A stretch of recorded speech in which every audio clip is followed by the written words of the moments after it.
जी, अस्सलाम वालेकुम एवरीवन। अब हम चैप्टर 6 की तरफ हैं और चैप्टर 6 किस बारे में है? It is relevant to civilisation और आज हम उसका सब टॉपिक करेंगे। There is just one civilisation in the world.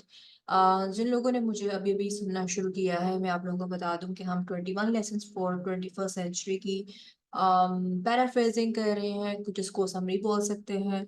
इसमें मैं आप लोगों के साथ इम्पॉर्टेंट पॉइंट्स जो हर चैप्टर के हैं वो मैं डिस्कस करती हूँ और उसमें से आप लोगों को मैं ये सजेस्ट करती हूँ कि आप इम्पॉर्टेंट पॉइंट्स जो आपको मेरी स्लाइड्स में नज़र आते हैं वो आप अपने नोट्स में आप लिखेंगे और उनको अपने जो फाइनल एग्जाम है उसका आप हिस्सा बनाएंगे। और एक और बात मैं ये बता दूं कि मैंने एक प्लेलिस्ट बनाई हुई है 21 लेसन्स फॉर 21st सेंचुरी के नाम से अपने यूट्यूब चैनल पे।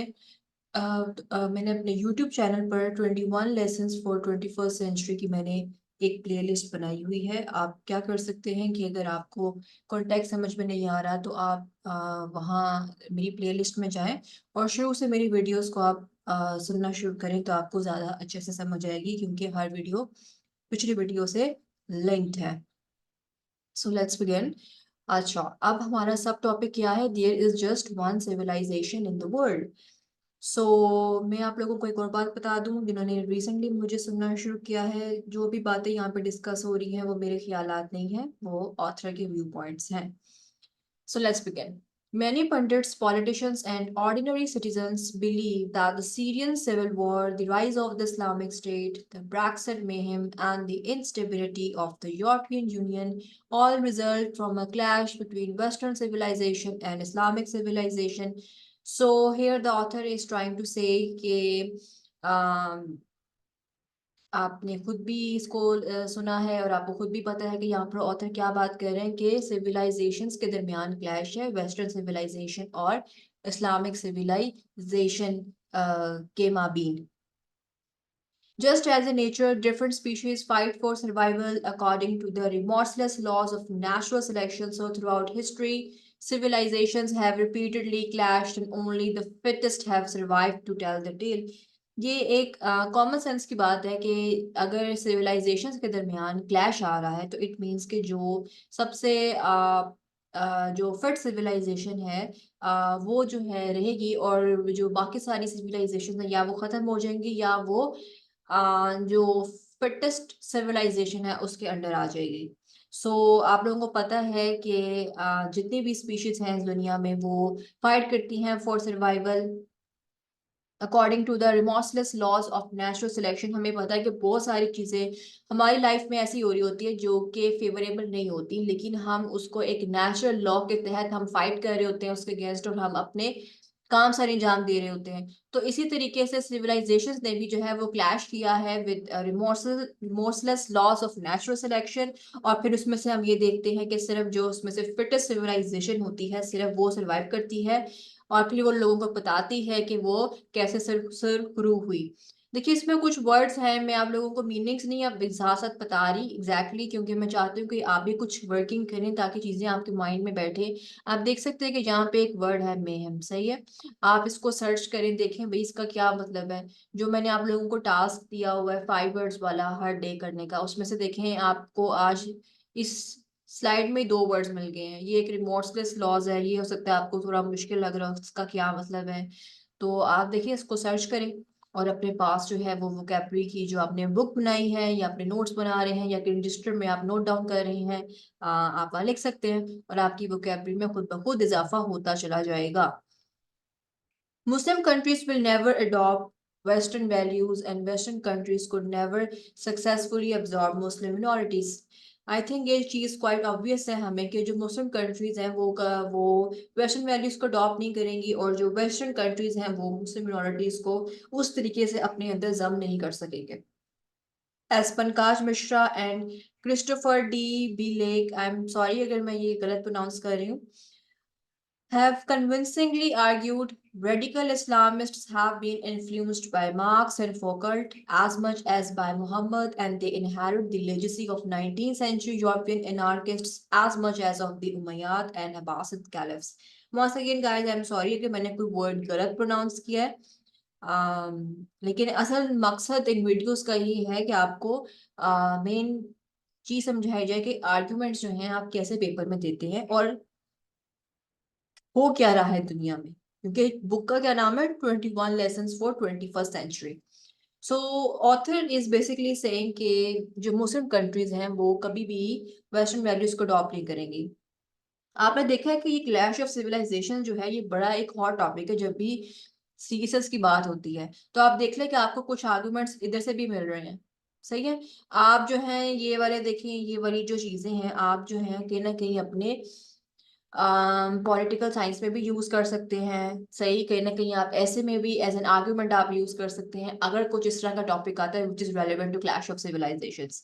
तो इसमें जो है हम देखते हैं कि ऑथर ने दो और ऑथर्स की मिसाल देकर ये बात की है कि जो हम ये देखते हैं ना कि जो इस्लामिक सिविलाइजेशन है उसमें भी चेंजेस आई हैं. हम उन्हें वो भी मार्क्स एंड फोकट से उसी तरीके से इन्फ्लुएंस हैं जो रेडिकल इस्लामिस्ट है, जैसे वो मोहम्मद सल्लल्लाहु अलैहि वसल्लम की जात से हैं.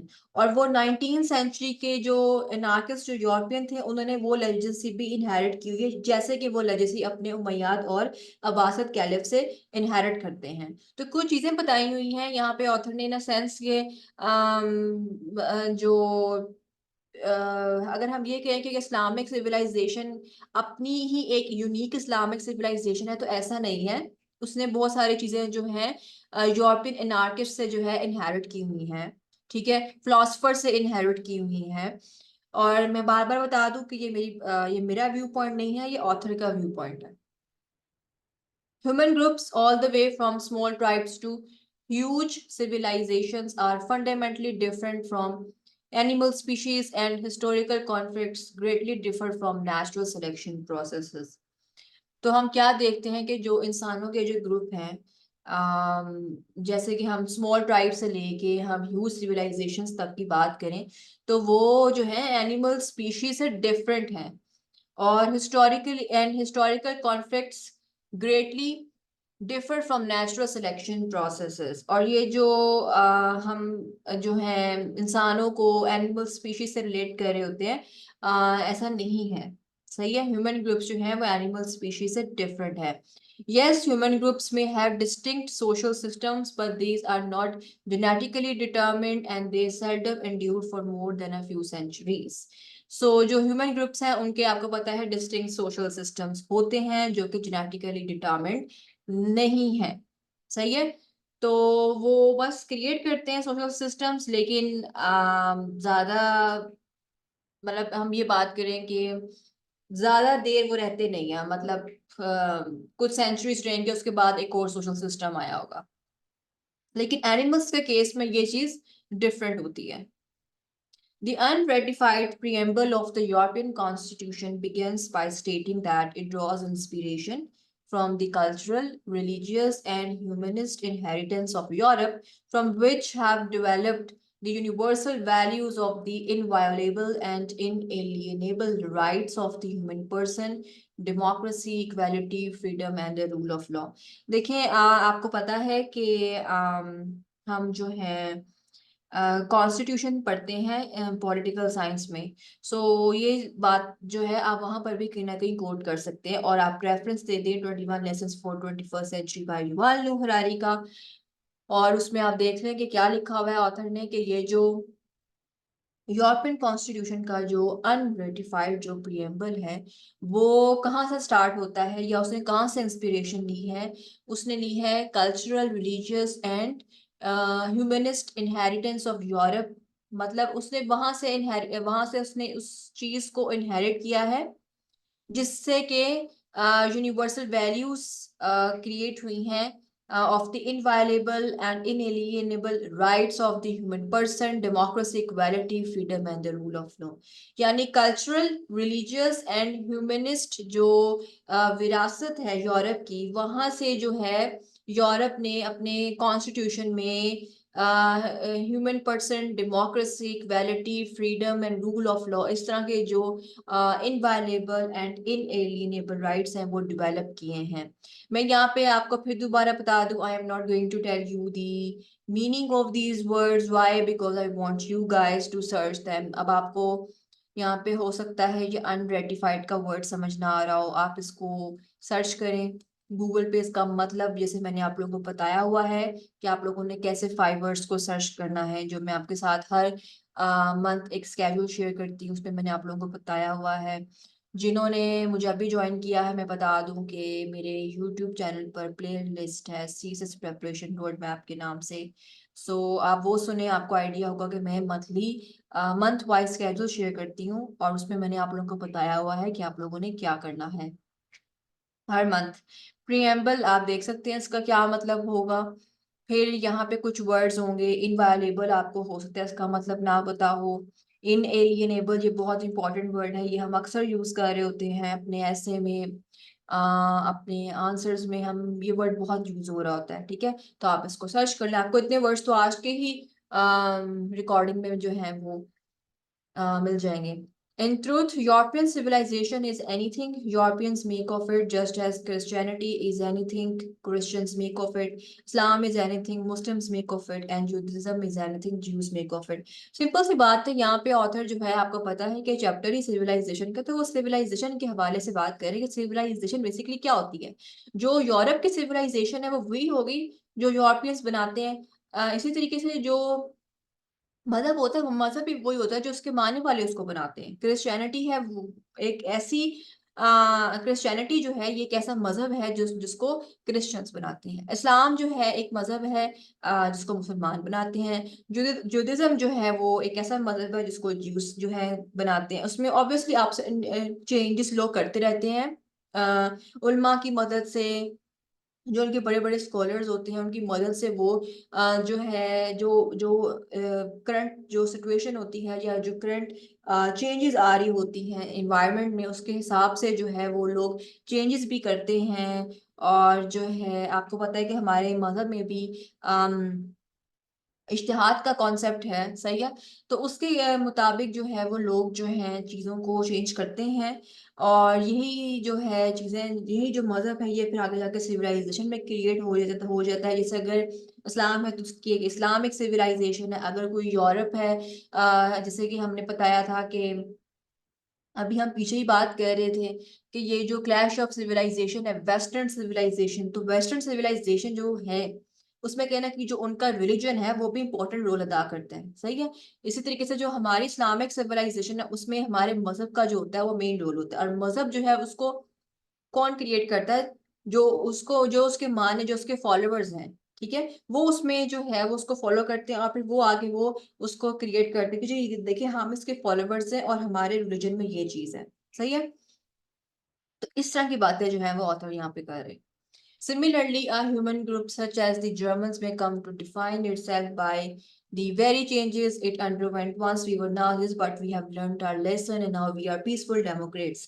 यानी here the author is giving an example कि हम जो है जर्मन्स को हम नाजीज कहते हैं, और फिर जो है कुछ लोग एक टाइम पे इतने हिटलर किस्म के लोग होते हैं लेकिन फिर वो अपना सबक सीखते हैं और फिर वो पीसफुल डेमोक्रेट्स बन जाते हैं।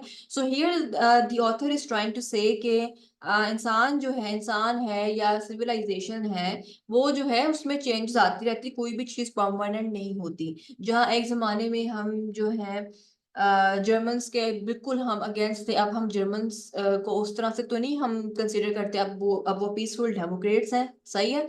Now they are not Nazis. So that is why author is saying कि कोई भी चीज stagnant नहीं होती, it keeps changing.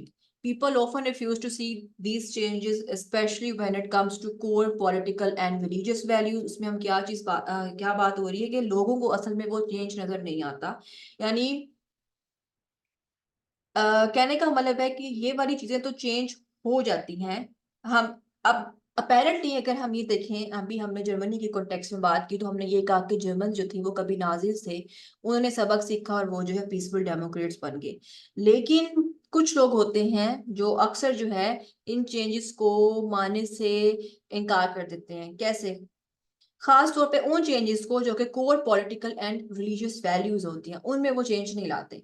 और वो कैसे नहीं लाते, इसके एक एग्जांपल दी हुई है ऑथर ने कि in 2011 a scandal erupted when the ultra orthodox Brooklyn paper Di Tzeitung, sorry guys अगर मैंने गलत प्रोनाउंस किया है, published a photo of American officials watching the raid on Osama bin Laden's compound but digitally erased all women from the photo, including Secretary of State Hillary Clinton.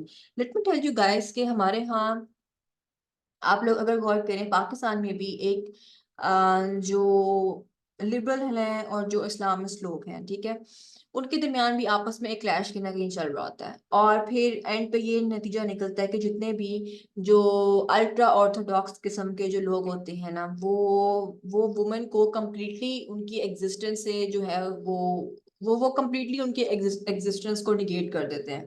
ठीक है। अब यहाँ पे आप केस देख लें कि एक एग्जांपल दी है ऑथर ने कि एक अल्ट्रा ऑर्थोडॉक्स ब्रुकलिन पेपर है, ठीक है, उसने वो पब्लिश की फोटो अमेरिकन ऑफिशियल्स की, जिसमें कि वो बैठे देख रहे हैं कि उसामा बिन लादेन के कंपाउंड पे रेड कैसे हो रहा है। और फिर फोटो इस तरह की वो शाया करते हैं कि जिसमें उन्होंने खवातीन की जो फोटो है ना वो डिजिटली उन्होंने रेस कर दी होती, जिसमें secretary of state Hillary Clinton की भी फोटो नहीं होती। यानी things like this exist everywhere, not only in Pakistan. जहां भी अल्ट्रा ऑर्थोडॉक्स किस्म के लोग होंगे वो अगेंस्ट वुमेन की जो इस एग्जिस्टेंस है ना पोर्ट्रेयल, उसके खिलाफ ही होते हैं। नो बियर इज द, अच्छा एक और बात मैं आप लोगों को बता दूं कि इस तरह की चीजें देखिए आप अपने जो है ना जेंडर स्टडीज में भी कोट कर सकते हैं कि खवातीन के अभी भी 2011 में भी देख लें ये चीजें इस तरह की अल्ट्रा ऑर्थोडॉक्स किस्म के जो पेपर्स हैं या अल्ट्रा ऑर्थोडॉक्स किस्म के जो लोग हैं वो कैसे खवातीन को पोर्ट्रे करते हैं। Nowhere is the ban on seeing women stricter than in the synagogue. I M sorry guys अगर गलत प्रोनाउंस हो गया वर्ड। अंडरस्टूड बात है। हम अभी भी, हाँ, अपने भी हम मुल्क में यही बात कह रहे होते हैं कि जो मौलवी टाइप लोग होते हैं they are strictly against women, और इस तरीके से जो है खवातीन को उस तरीके से वो नहीं सामने आने देते। So is the case in other countries as well, जहाँ पर अल्ट्रा ऑर्थोडॉक्स किस्म के लोग हैं वो जो है वो खवातीन पे पाबंदियां ही लगा रहे होते हैं। Similar distortions of ancient traditions characterize all religions। बात मैंने आपको बताया ना कि ये कुछ चीजें हैं जो अभी तक तमाम मज़ाहिब ने अपने पुराने जो लोग गुजरे हैं उनसे इनहेरिट की हुई हैं, और उन ट्रेडिशंस को वो ही कहते हैं कि ये हमारा मजहब है। और ये सिर्फ हम एक मजहब में नहीं, ये तमाम मजाहब में ही ये मसाइल हैं कि उन्होंने कुछ चीज़ें जो हैं वो इनहेरिट की हुई हैं अपने एंसेस्टर से, जिसमें वो चेंज लाना पसंद नहीं करते। और ये सिर्फ पाकिस्तान का इशू नहीं, ये all over the world issue है। जहाँ जहाँ अल्ट्रा ऑर्थोडॉक्स लोग हैं वो खवातीन के अगेंस्ट ही आपको नजर आते हैं। That does not mean that the Islamic State has been un-Islamic or anti-Islamic as some people argue। अच्छा, अब इस लाइन के कॉन्टेक्स्ट में कोई बात हो रही थी कि जिद्दत पिलाते हैं लोग मजहब में, मतलब जो भी करंट प्रॉब्लम्स होते हैं, कंटेम्प्रेरी सिचुएशंस जो हैं वो होती हैं। और उसमें हम देखते हैं कि प्रीवियसली माजी में हम ये बात करते थे कि उल्मा जो है वो बैठे एक जगह पे बैठे, उस पर डिस्कस करें, ठीक है, इज्तिहाद हो, और फिर जो है वो एक चेंज लेकर आए किसी इस्लामिक टीचिंग में, ठीक है। लेकिन अब जो लिबरल जो सेक्ट है वो ये बात कर वो अब इस बात पे बिलीव करता है कि इंसान जो है खुद चीजों को पढ़े और फिर जो है वो उसको जो है उसके मुताबिक जो है वो अपनी लाइफ को गुजारे। तो अगर हम हम वो उल्मा से निकल कर अगर हम वो मसला एक इंडिविजुअल पर्सन पर ले आते हैं जो खुद इंटरप्रेट कर रहा है चीजों को और फिर अपने उसके मुताबिक जिंदगी गुजार रहा है, और लेकिन वो अपने आप को कहता यही है कि वो मुसलमान है, वो उसका मजहब इस्लाम है, तो इट डजेंट मीन कि वो जिस इस्लामिक स्टेट में है या अगर कोई ऐसी रियासत है जो अपने आप को इस्लामिक स्टेट कहती है लेकिन उसके अंदर रहने वाले लोग जो हैं वो खुद से चीज़ों को इंटरप्रेट करते हैं, उसके मुताबिक अपनी लाइफ को गुजार रहे हैं, तो हम ये नहीं कहेंगे कि वो वाली इस्लामिक स्टेट जो है जी वो अन इस्लामिक हो गई है या वो जी एंटी इस्लामिक हो गई है। आपके सामने केस इन पॉइंट है, तुर्की का है, आपके सामने सऊदी अरेबिया का है, मतलब यू सी के हाउ मच कितने वो लोग हमसे मुख्तलिफ हैं। वो भी अपने आप को एक तरह से, हम उनको ये कहते हैं ना कि जी वो एक इस्लामिक स्टेट है, हम ये बात करते हैं ना कि देखें जी वहाँ भी तो इस्लाम को मानने वाले हैं सारे, लेकिन उनका रहन सहन, उनका लाइफ स्टाइल जो है वो हम पाकिस्तानियों से इंटायरली डिफरेंट है। सही है। और जिस तरीके से चेंजेस सऊदी अरेबिया में आ रही हैं दिन पे दिन, आप देख सकते हैं कि वो लोग इतना जिद्दत की तरफ जा रहे हैं, इस्लाम वहाँ भी फॉलो होता है। और अगर हम अपने मुल्क के हालात से कंपेयर करें तो Saudi Arabia is becoming way modern. So but it doesn't mean के जी Saudi Arabia is called as an un Islamic और एंटी इस्लामिक स्टेट। सही है, it's still called as an Islamic state. So ये थी कुछ बातें। I hope this lecture was helpful for you guys. Thank you so much.